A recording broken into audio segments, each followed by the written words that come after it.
राम राम जी, आत्ममंथन में आपका स्वागत है। अब हम माँ कूष्मांडा के बारे में बात कर लेते हैं, चौथे नवरात्र के बारे में बात कर लेते हैं। माँ का नाम कूष्मांडा क्यों है? संस्कृत में कूष्मांडा का मतलब होता है कुम्हड़ा। उन्हें कुम्हड़े की बलि बहुत पसंद है।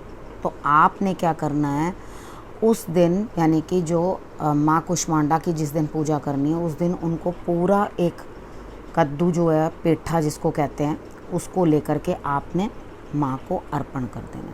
उसके बाद आप उसको काट करके सब्जी बनाइए या जैसे भी मर्ज़ी उसको खाइए, मीठा बनाओ उसका या हलवा बना लो या उसका आप सब्जी बनाओ, वो आपकी इच्छा है।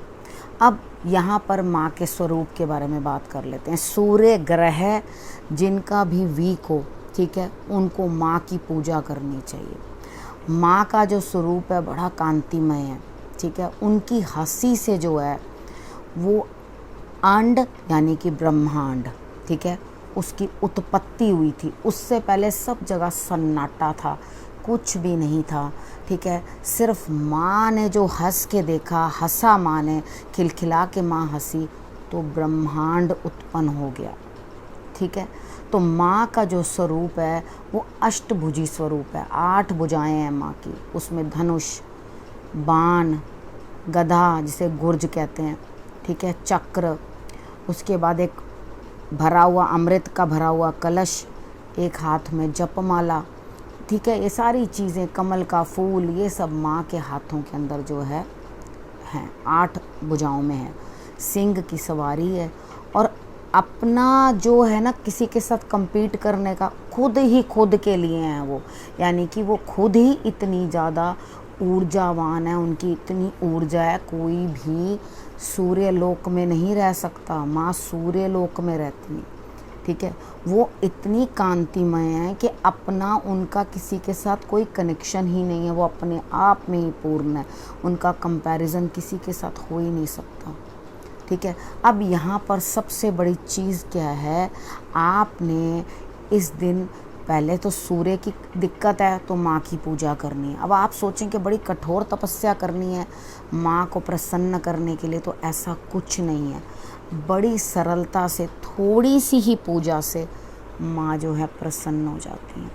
आप इतने खुश हो जाओगे कि हमने जो माँ से मांगा वो माँ ने हमें दे दिया, ठीक है। तो आप अपनी इच्छा माँ के आगे रखो। बच्चों का क्या काम होता है, बच्चे तो अपनी इच्छाएं अपनी माँ को बताते हैं, लेकिन ये माँ जो है, इनका स्वरूप जो है, जो भी पूजन इनका करता है, जो भी इनकी पूजन करता है, उनके लिए हर एक चीज़ जो है माँ दे देती है, ठीक।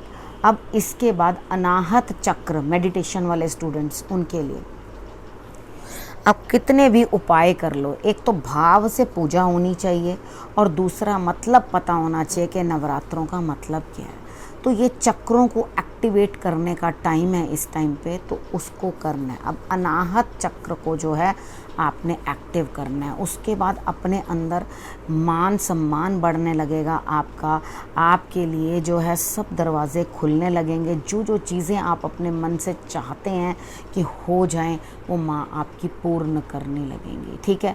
जब ये चीज़ें आपको सब प्राप्त होने लगें तो आपको ये चीज़ मालूम होगी कि माँ जो है सब दुख दूर करने के लिए आई हैं। इन माँ को एक तो ब्रह्मांड बनाने के लिए और दुखों को दूर करने के लिए। आपको मैंने माँ का भोग भी बताया था, मालपुए का भोग माँ को लगता है, ठीक है, और उसके बाद विघ्नों का नाश होता है। ये मालपुए का भोग जो हम माँ को लगाते हैं उससे विघ्न नाश होते हैं, ठीक है।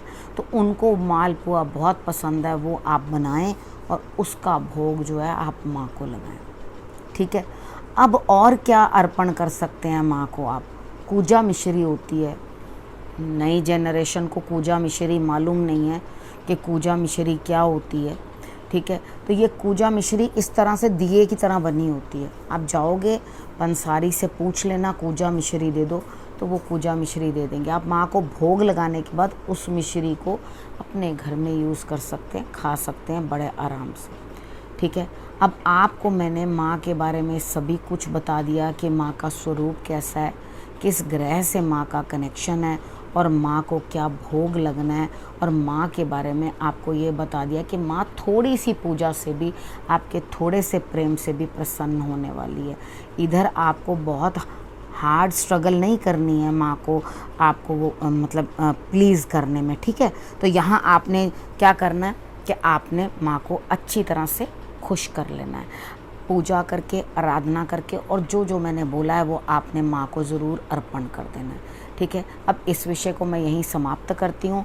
ये नवरात्र माँ कूष्मांडा आपके ऊपर खूब आशीर्वाद बरसाए, नवरात्र आपके लिए बहुत शुभ हों, और आपके सारे जो भी काम अटके हुए हैं सभी के सभी बने। मेरी यही प्रार्थना है माँ कूष्मांडा से कि आप सुख जो है भोगें, ठीक है। अब इस विषय के साथ मैं इस विषय को यहीं समाप्त करती हूँ। अगले विषय के साथ फिर से आपके पास आऊँगी। तब तक के लिए नमस्कार।